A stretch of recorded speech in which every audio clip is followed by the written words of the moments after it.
Hi, this is Krishnendu Dutta. I'm the head of information security at Decathlon Sports India. So, as Decathlon Sports, the biggest win that I wanted to highlight is the PCI DSS compliance that we have achieved, okay, as a merchant.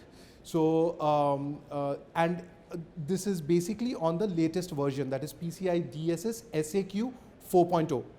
When we talk about this, we say that, as a merchant, we ensure that the customer's card details are protected end to end.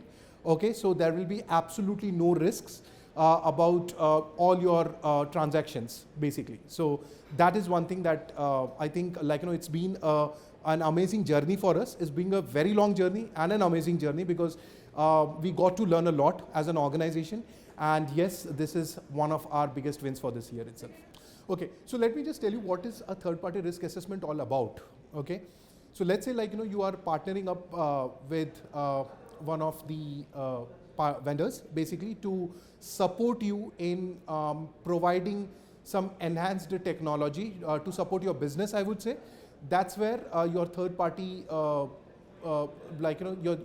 vendor comes into picture, and to ensure that they are meeting the security standards to protect your customers' data, your company's data. That's where your third-party risk assessment comes into picture. Now, when we talk about the third-party risk assessment, it is as good as assessing their security posture itself, right? When we talk about it, when we deep dive, the strategies are very simple. First of all, we go understand the engagement first. What is the engagement all about? When during the engagement, we speak specifically about what data does it collect about your organization, right? Is it a critical data? Okay, or you have to have a classification in place, data classification. When we say data classification, is it that it's storing your customers' personally identifiable information? When it comes to PII, that becomes one of your most critical data points that you need to protect, right? Because if sometimes, let's say there is a compromise on the vendor's platform, then it is the company who will be questioned more than the vendor itself, right? So that becomes more critical for all of us. Once you understand the criticality, okay, then the entire security risk assessment comes into picture. So in that particular case, you can send a security questionnaire to them where it contains questions about your cyber security resiliency. It can talk about how you protect the information at your side, whether do you follow the best practices in terms of regular audits, you do a VAPT, and all of those things out there. And the most important that we always emphasize that whether that company is following a security standardization or they have a security certificate by ISO, or probably are they following NIST guidelines, and so on and so forth. So this is how we go ahead and assess the risk of a vendor.